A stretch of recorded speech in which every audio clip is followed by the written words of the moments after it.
Golpeó nuestra puerta, esperando hallar a mi esposa sola y en ropa ligera, ya que yo, supuestamente, estaba de viaje. Pero al abrirse la puerta, se encontró conmigo. Su rostro palideció al instante al ver lo que tenía en las manos. Pensaba que jamás me enteraría de que algún supuesto repartidor se estaba acostando con mi mujer. Compartía mi hogar con alguien, hasta que mi propia casa empezó a sentirse como una sala de espera. Sofía y yo decidimos acoger perros de refugios saturados. Se suponía que sería amor temporal y segundas oportunidades para esos animales sin hogar. Era una idea que nos unía, algo que hacíamos juntos para darles una oportunidad mejor. Pero ella comenzó a insistir en que se encargaría sola de las entregas nocturnas. Decía que era lo mejor, que yo tenía otras cosas en las que pensar y que ella podía manejar eso sin problema. Una tarde llegué a casa más temprano de lo habitual y encontré una chaqueta que no era mía colgada en la silla del comedor. No la reconocí en absoluto. No era mía, y tampoco pertenecía a ningún voluntario que yo conociera del refugio.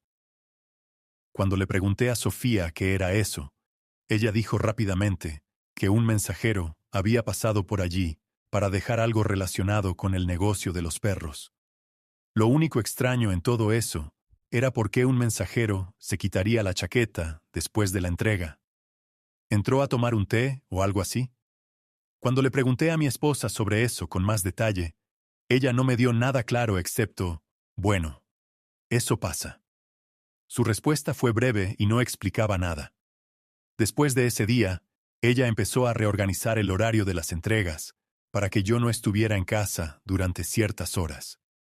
Los perros seguían rotando, saliendo y entrando, pero las excusas para esos cambios se mantenían siempre las mismas, y no podía quitarme de encima la sensación de que yo era el único al que no le contaban la historia completa.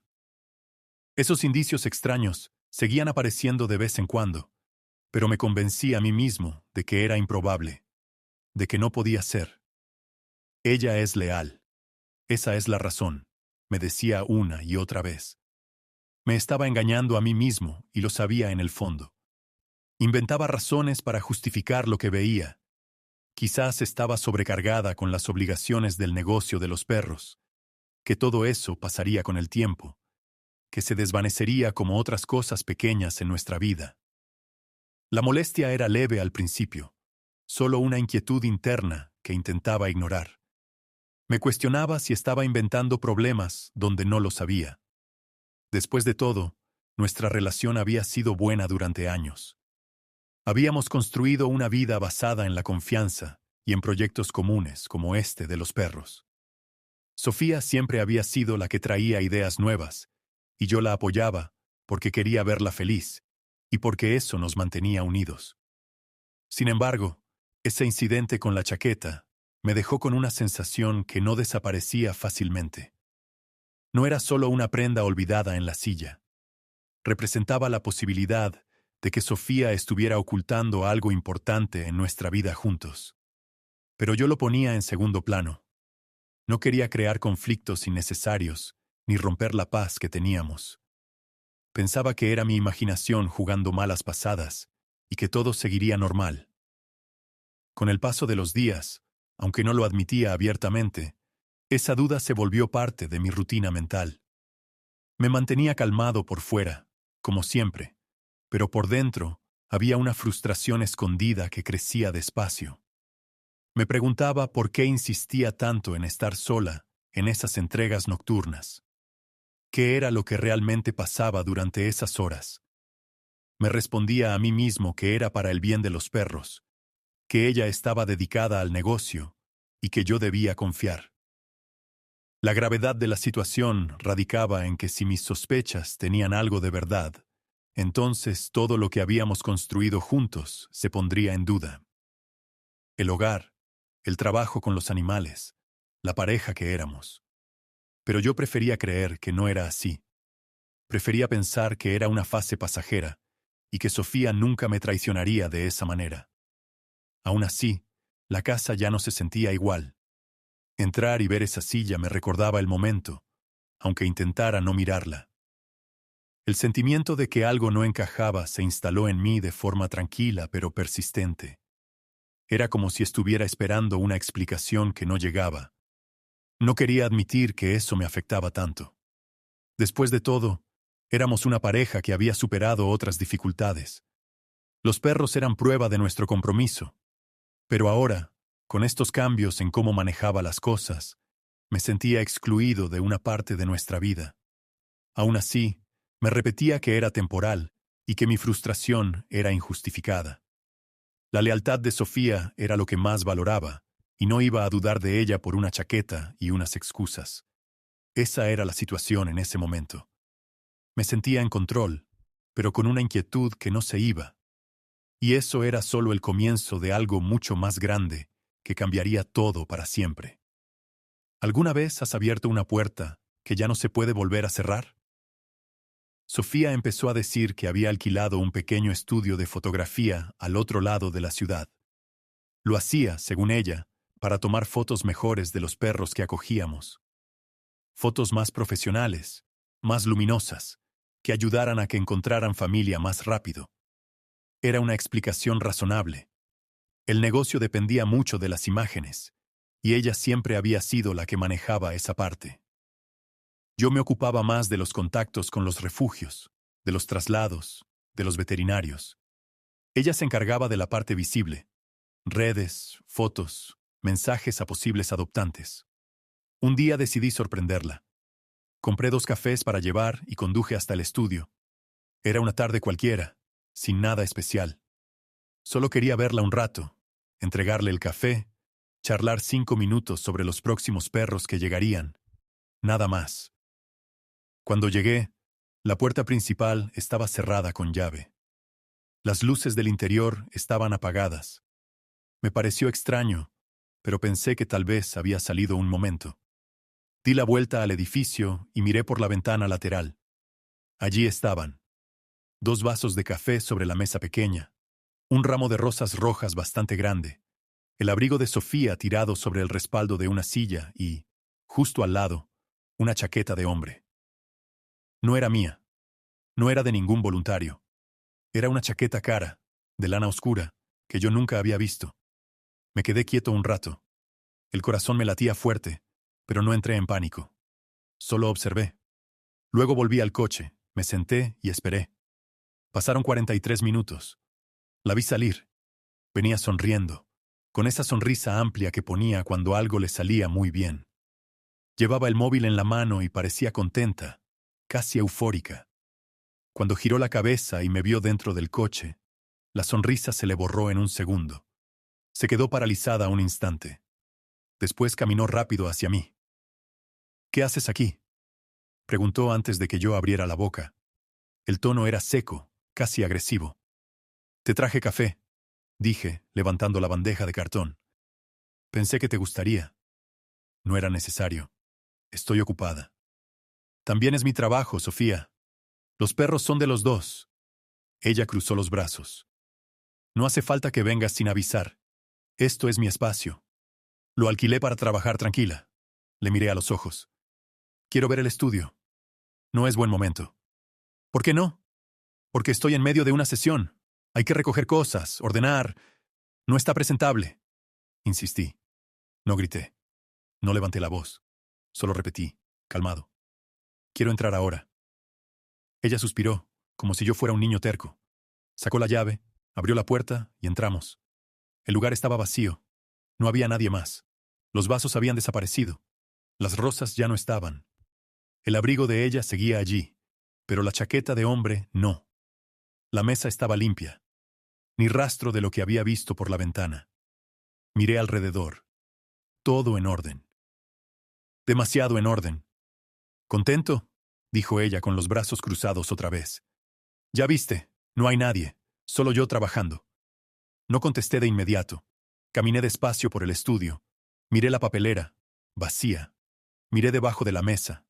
Nada. Abrí el armario pequeño donde guardaba el material. Solo objetivos, trípodes, fondos de tela. Ninguna chaqueta, ningún ramo. ¿Dónde están las rosas? Pregunté por fin. ¿Qué rosas? Las que vi por la ventana. 2 vasos. Una chaqueta de hombre. Ella soltó una risa corta, nerviosa. Estás imaginando cosas, Javier.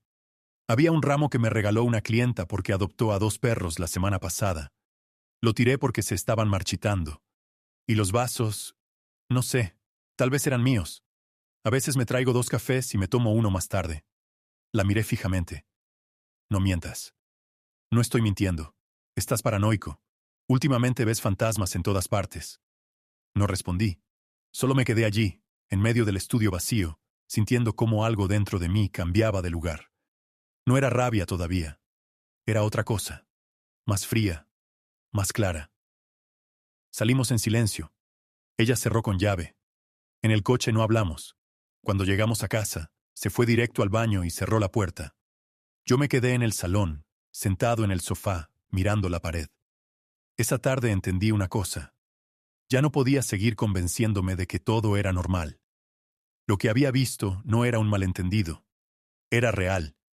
Y ella lo había hecho desaparecer en menos de 1 hora. Desde ese día, cada vez que entraba en casa, sentía que el aire pesaba más. No era solo desconfianza, era certeza empezando a formarse. Y con esa certeza venía otra sensación, la de que pronto tendría que hacer algo. Porque cuando ves la verdad por la ventana y luego te la niegan en la cara, ya no hay vuelta atrás. Y yo ya había cruzado esa línea. La desconfianza ya no era solo una idea que aparecía y desaparecía. Se había instalado dentro de mí como algo permanente.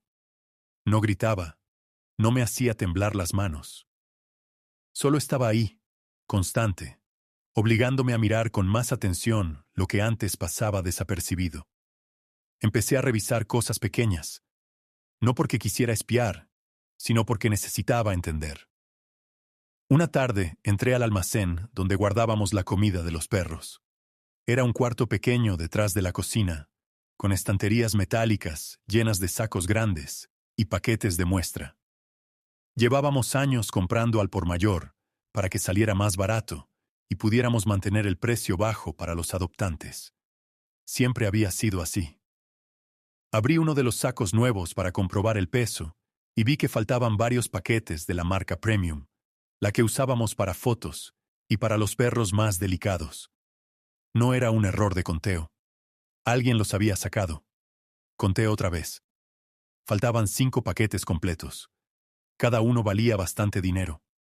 Cuando Sofía llegó esa noche, le pregunté directamente: ¿sabes algo de la comida que falta del almacén? Ella se quedó quieta un segundo, dejando el bolso en la mesa. Sí, la vendí. ¿La vendiste? Algunos paquetes. A gente que me escribió por redes. No querían adoptar, solo comprar comida buena a mejor precio. ¿Y por qué no me lo dijiste? No pensé que fuera importante. Es dinero que entra para el proyecto. Para los perros. Saqué el móvil y le mostré las fotos que había tomado esa misma tarde.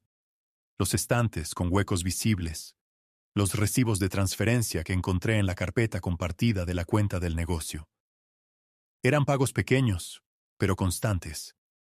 Dinero que entraba a su cuenta personal, no a la conjunta que usábamos para todo lo relacionado con los perros. No es para los perros, dije. Es para ti. Ella respiró hondo, como si yo estuviera exagerando. Necesitaba comprarme unas cosas, unos zapatos nuevos, un bolso que me hacía ilusión. Soy la cara visible del proyecto, Javier. La gente me ve en fotos, en vídeos, en las entregas. Tengo que verme bien. Si parezco descuidada, nadie confía en dejarme a sus mascotas cuando viajan. Es imagen. Es parte del negocio. Llevábamos más de 10 años haciendo esto. 10 años de fotos, de contactos, de reputación construida paso a paso. Nadie nos había cuestionado nunca por cómo nos veíamos. La gente dejaba a sus perros porque sabían que los cuidábamos bien, no porque Sofía llevara zapatos de marca. Eso no tiene sentido, le dije. Y lo sabes. Ella levantó la voz un poco. Tú no entiendes. Siempre has sido el que se conforma con lo básico. Yo necesito sentirme bien conmigo misma. Si no me cuido, me siento mal. Y si me siento mal, el proyecto se resiente. ¿No lo ves? Lo que veo es que estás vendiendo comida que compramos para los perros y te estás quedando el dinero. Es mi dinero también. Yo hago la mayor parte del trabajo visible. Tú estás en la trastienda, con los traslados y los papeles. Yo soy la que sonríe en la cámara. Me quedé mirándola. No contesté de inmediato. Solo sentí como algo dentro de mí se endurecía más. Al día siguiente, revisé los movimientos de la cuenta. No solo había vendido esos 5 paquetes. Había más. Transferencias pequeñas pero frecuentes a lo largo de 3 meses. Siempre a su cuenta personal. Siempre cantidades que no llegaban a levantar sospechas si no las sumabas todas. Juntas, eran un número considerable. Cuando le confronté con los extractos impresos, ella cambió el tono. No me mires así. No estoy robando. Es nuestro dinero. Lo único que hice fue moverlo. No es moverlo. Es esconderlo. Estás dramatizando todo. Siempre igual. Ves una cosa y piensas lo peor. No. Veo varias cosas. Y todas apuntan al mismo sitio. Ella se cruzó de brazos, mirando hacia la ventana. Si tanto desconfías, ¿por qué sigues aquí? ¿Por qué no te vas y ya? No me voy porque quiero la verdad. Toda. En ese momento entendí que ya no estaba preguntando por curiosidad. Estaba juntando piezas.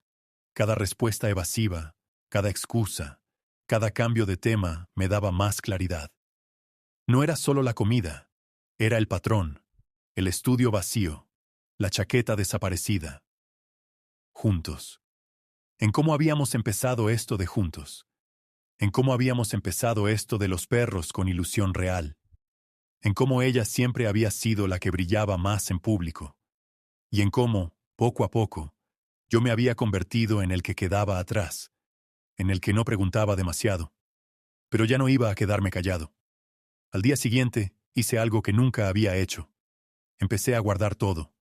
Capturas de pantalla, extractos, mensajes antiguos donde ella cambiaba horarios de repente. Fotos del almacén antes y después. No sabía todavía para qué lo necesitaría. Solo sabía que ya no podía fiarme de su palabra. Y cuando guardas pruebas, es porque en el fondo ya has decidido que tarde o temprano las vas a usar. La pregunta ya no era si había algo. La pregunta era cuánto tiempo más iba a durar la mentira y cuánto iba a costarme descubrir el resto. Creía que un paseo nocturno era algo inocente, hasta que el camino mismo empezó a decir la verdad. Sofía había comenzado a salir sola por las tardes-noches. Decía que necesitaba caminar para pensar, para aclarar la cabeza después de un día largo con mensajes, fotos y coordinaciones de adopciones. Al principio no le di importancia. Yo también salía a veces a caminar solo cuando necesitaba ordenar ideas. Era normal. O eso quería creer. Pero los paseos se volvieron más frecuentes. Siempre después de las 8, cuando ya estaba oscuro. Siempre con el móvil en la mano. Siempre diciendo, no tardaré mucho. Y siempre regresaba con el pelo un poco revuelto, como si hubiera estado en un sitio con viento, aunque esa noche no hubiera ni una ráfaga. Una de esas noches decidí seguirla. No lo planeé con antelación. Simplemente, cuando vi que se ponía la chaqueta y salía diciendo, voy a dar una vuelta, algo dentro de mí dijo, esta vez no te quedas esperando. Cerré la puerta con suavidad, bajé por las escaleras, en lugar del ascensor, para no hacer ruido, y salí a la calle manteniendo distancia. Caminó rápido, con paso decidido. No fue hacia el parque pequeño que está a 3 calles de casa, el que siempre decíamos que era nuestro sitio para desconectar. Giró a la derecha en la avenida principal, cruzó 2 semáforos y siguió recto durante casi 20 minutos. Yo la seguía a unos 50 metros, pegado a las sombras de los edificios, parándome cuando ella se detenía en un semáforo. Llegó a un edificio moderno del otro lado de la ciudad, uno de esos con terraza en la azotea que se ve desde lejos, porque tiene luces cálidas y plantas colgantes. Subió en el ascensor exterior de cristal. Yo esperé abajo, en la acera de enfrente, detrás de un coche aparcado. Desde allí se veía la terraza entera. Mesas pequeñas, velas encendidas, gente charlando en voz baja. Era un sitio caro, de los que no pisábamos nunca, porque siempre decíamos que era para ocasiones especiales. La vi salir a la terraza. Llevaba el abrigo abierto. Se acercó a una mesa en la esquina, junto al borde. Allí había un hombre sentado de espaldas a mí. No pude verle la cara. La luz le daba por detrás, y desde 40 metros era imposible distinguir rasgos. Solo vi que era alto, con el pelo corto y oscuro, chaqueta oscura también. Ella se sentó frente a él. Se inclinó hacia adelante, sonrió, tocó la mano que él tenía sobre la mesa. Pidieron algo. Les trajeron tazas altas, probablemente té o infusión. Hablaron. Ella reía. No era la risa forzada que ponía a veces en casa cuando yo contaba algo. Era la risa real, la que salía sin esfuerzo. Me quedé allí quieto, mirando. El frío de la calle me entraba por el cuello, pero no lo sentía. Solo veía cómo ella se inclinaba más cerca, cómo él le apartaba un mechón de pelo de la cara, cómo los dos miraban hacia la ciudad, como si el mundo fuera solo de ellos dos en ese momento. No subí, no grité, no hice nada. Solo observé hasta que, casi una hora después, ella se levantó. Se despidió con un abrazo largo y bajó en el ascensor. Yo crucé la calle rápido y me escondí en un portal cercano. La vi salir a la calle, mirar a ambos lados como si comprobara que nadie la veía, y empezar a caminar de vuelta a casa. Llegó 20 minutos después. Entró, se quitó los zapatos, dejó el abrigo en el perchero y me miró como si nada. «¿Qué tal el paseo?», pregunté desde el sofá sin levantar mucho la voz. «Bien». Me despejó la cabeza. Se acercó a la mesa del comedor, sacó una hoja de papel y empezó a escribir. «¿Qué haces?». «Una lista de tareas para la semana. Hay que organizarse mejor. Tú te encargarás de los paseos con los perros por la tarde. Yo necesito tiempo para otras cosas». Me tendió la hoja. Allí estaba escrito con su letra clara. Lunes. Javier pasea a los 3 grandes. Martes. Javier lleva al veterinario al cachorro nuevo. Y así toda la semana. Los paseos que antes hacíamos juntos, ahora eran solo míos. La miré a los ojos. «¿Y tú qué harás mientras yo paseo?». «Trabajar. Fotos, mensajes, lo de siempre». No contesté. Cogí la lista, la doblé y la dejé en la mesa. Esa noche, cuando se durmió, me quedé despierto en la oscuridad. Pensaba en la terraza, en las velas, en la mano que tocaba la suya, en la risa que ya no escuchaba en casa. Pensaba en cómo había cambiado el camino que ella tomaba cada noche, y en cómo yo, sin darme cuenta, había dejado de ser parte de su ruta. Ya no había dudas, había certeza, y cuando la certeza llega, ya no se trata de preguntar si pasa algo. Se trata de decidir qué vas a hacer con lo que sabes. Esa lista de tareas que me dejó sobre la mesa fue el último intento de mantener el control. Pero el control ya no lo tenía ella, lo tenía yo, y pronto lo iba a usar. Querido oyente, antes de seguir con la historia, si te está gustando, dale like al video y seguimos. Muchas gracias. Llegué a casa antes de lo previsto. Había ido a un refugio a más de 700 kilómetros, un viaje largo que hice solo porque quería alejarme un poco y pensar. El trayecto de vuelta fue silencioso. No puse música. Solo conduje, repasando en la cabeza todo lo que ya sabía y lo que aún no quería admitir del todo. Abrí la puerta principal y el silencio me golpeó primero. Luego el desorden. Las plantas que teníamos en el salón estaban arrancadas. No tiradas al suelo, no. Arrancadas de raíz, con tierra esparcida por el parquet. Los tiestos volcados. Las hojas rotas. El sofá había sido movido de sitio. La mesa del comedor girada hacia la ventana. Las sillas colocadas en ángulos extraños, como si alguien hubiera intentado cambiar la habitación entera de sentido. Todo olía a tierra húmeda y a algo que no identificaba al principio. Entré despacio. En la cocina, sobre la encimera limpia, había una foto pequeña. Una impresión en papel normal, tamaño cartera. Sofía y él. besándose al atardecer. El sol detrás, el mar de fondo. Ella con los ojos cerrados, él con la mano en su nuca. La foto estaba colocada con cuidado, justo donde yo siempre dejaba las llaves al entrar. No grité. No tiré nada de inmediato. Solo la miré un rato largo. Luego cogí el jarrón más grande que teníamos, uno de cerámica gruesa que habíamos comprado en un viaje hace años. Lo levanté con las dos manos y lo lancé contra la puerta corredera de cristal que daba al balcón. El vidrio estalló en 1000 pedazos. El ruido fue seco, fuerte, y después vino un silencio absoluto. Me senté en el suelo entre los cristales. No me corté. Solo me quedé allí, respirando, sintiendo cómo el pulso me latía en las sienes. El caos que acababa de crear era mío.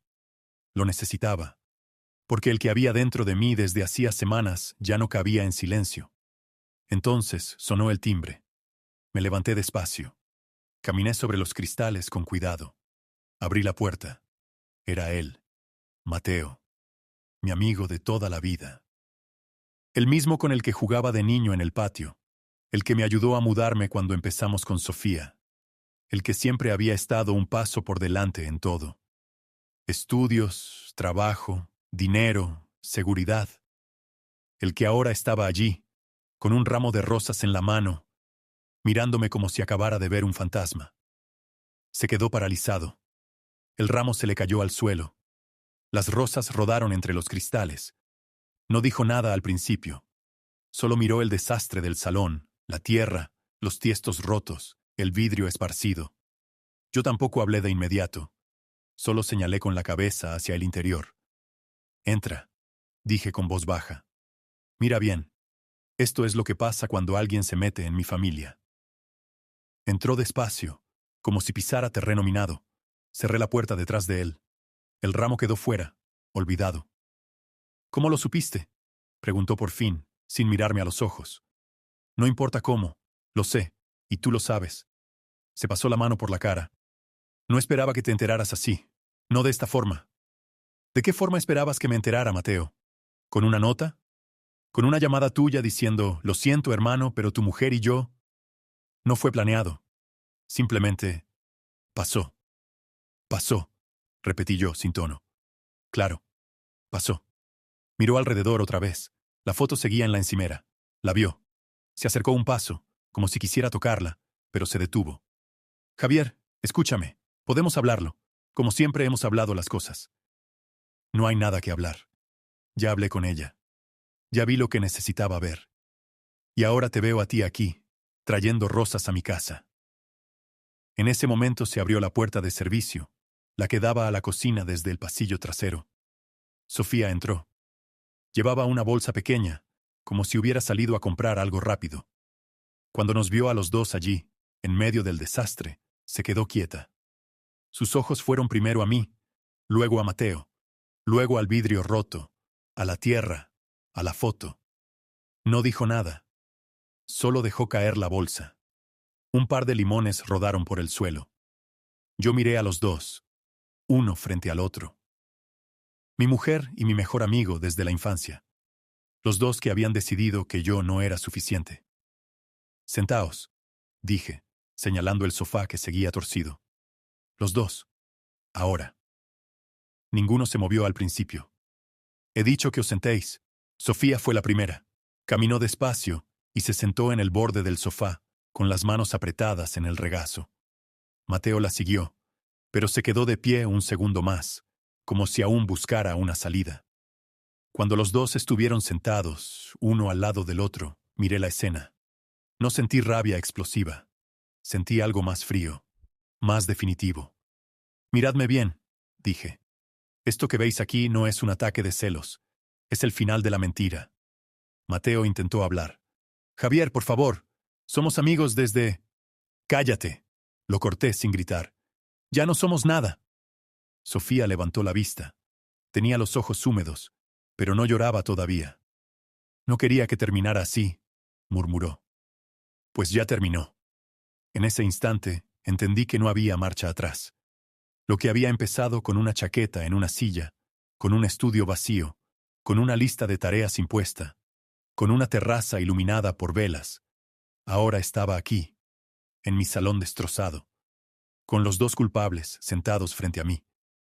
Y yo, por primera vez en mucho tiempo, sentía que el control volvía a ser mío. Pero aún no había terminado. Lo que venía después iba a ser peor para ellos. Mucho peor. Cuando Sofía entró y nos vio a los dos allí, en medio del salón destrozado, abrió la boca de inmediato. No es lo que piensas. La corté con voz tranquila, casi baja. Siéntate al lado de tu nuevo hombre. Se quedó quieta, con las manos temblando un poco. Miró a Mateo, luego a mí, luego al suelo lleno de cristales y tierra. No voy a sentarme. Lo repetí, más suave todavía, pero con una calma que la hizo retroceder un paso. Siéntate. Ahora. Mateo ya estaba sentado, rígido, con las manos sobre las rodillas. Ella dudó un segundo más, pero al final caminó despacio y se sentó a su lado, lo más lejos posible en el sofá torcido. Los dos juntos, como una pareja forzada en una foto incómoda. Saqué el móvil del bolsillo. Lo puse en modo grabación y lo apoyé contra un libro en la mesita auxiliar, con la cámara apuntando directamente a ellos. No lo escondí.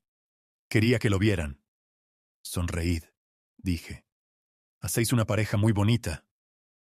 Los dos intentaron sonreír. Fue patético. Labios apretados, ojos vidriosos, caras arrugadas como si hubieran mordido algo ácido. Mateo forzó una media sonrisa que no le llegaba a los ojos. Sofía apenas curvó la boca, mirando al suelo. Capturé la foto. Luego otra. Y una más con flash, para que no quedara duda de la luz ni de las expresiones. Guardé el móvil un momento. Los miré. Esto no es un juego. Esto es lo que queda cuando se miente durante meses. Sofía empezó a hablar, con voz entrecortada. Javier, por favor, escúchame. Fue un error. No lo planeé. Nunca quise destruir lo que teníamos. Dame otra oportunidad. Podemos arreglarlo. Mateo intervino, intentando sonar razonable. Hermano, escúchame. Somos amigos desde niños. Podemos hablarlo como hombres. No hace falta llegar a esto. Podemos encontrar una solución. No hay solución, respondí. Ya la encontrasteis vosotros dos cuando decidisteis que yo sobraba. Saqué del bolsillo un sobre que había preparado días antes. Lo abrí despacio. Dentro estaban los extractos bancarios, las capturas de mensajes, los movimientos de la cuenta del negocio que ella había desviado, los correos donde Mateo le transfería dinero con conceptos como para ti o para nos. Todo impreso, fechado, claro. Lo puse sobre la mesa, delante de ellos. Esto va a los abogados mañana. Todo. Las casas que compró Mateo con dinero que salió de nuestro negocio compartido. Las cuentas que ella abrió a su nombre. Los proyectos que ella firmó como independientes, pero que usaron recursos nuestros. Todo. Sofía se tapó la boca con la mano. Empezaron a caerle lágrimas, pero no hizo ruido. No, por favor, no lo hagas. Nos vas a dejar sin nada. Vosotros me dejasteis sin nada primero, dije. La diferencia es que yo no lo escondí. Mateo se inclinó hacia adelante. Javier, espera. Podemos negociar. Te doy mi parte de las empresas. Te firmo lo que quieras. Pero no lo hagas público. Piensa en la gente que trabaja con nosotros. Piensa en... No pienso en nadie más. Lo interrumpí. Solo pienso en lo que hicisteis. En las noches que salías con ella a esa terraza. En las rosas que traías a mi casa. En cómo me mirabais los dos y seguíais sonriendo como si nada. Saqué el móvil otra vez. Abrí la foto que acababa de tomar. La miré un segundo. Luego la envié a Sofía por WhatsApp. Vi cómo su móvil vibraba en el bolsillo. Lo sacó con manos temblorosas y vio la imagen. Los dos sentados, forzando sonrisas, en medio del caos. Y esto, dije, lo acabo de subir a mis redes, con el texto, mi mujer tiene un nuevo marido. Sofía soltó un gemido bajo. Mateo se puso blanco. No, murmuró él. Quítalo, por favor. No lo voy a quitar. Me levanté. Caminé hacia la puerta principal, pisando cristales que crujían bajo mis zapatos. Tenéis hasta mañana por la mañana para sacar vuestras cosas. Lo que quede después, lo dono o lo tiro. Las llaves las cambié hace 2 días. No volváis sin cita con el abogado. Abrí la puerta. Fuera. Sofía se levantó primero, tambaleante. Mateo la siguió. Salieron sin mirarme. La puerta se cerró detrás de ellos con un clic suave. Me quedé solo en el salón destrozado. Miré alrededor. La tierra, el vidrio, la foto en la encimera, el sobre abierto. Todo seguía allí. Cerré los ojos un momento. Respiré hondo. Lo había hecho. Les había quitado las casas, las cuentas, las empresas que Mateo había construido presumiendo siempre de ser el listo. Le había quitado a Sofía su imagen pública, su cara del proyecto, sus ahorros escondidos. Les había quitado la mentira cómoda en la que vivían. Ahora eran sombras de lo que fueron. Y yo estaba libre. Pero en los momentos quietos, cuando el ruido se apaga y solo queda el silencio de la casa vacía, me pregunto una cosa. ¿De verdad esto arregla lo que rompieron? La respuesta no llega clara. Solo queda una certeza fría. Ya no vuelven a tener poder sobre mí. Y eso, al menos, no me lo quita nadie. Nunca más. Querido espectador, ¿cómo reaccionarías tú si te pasara un final así? Cuéntamelo en los comentarios. Dale like al video y suscríbete al canal para no perderte más historias. Que tengas una excelente noche a todos.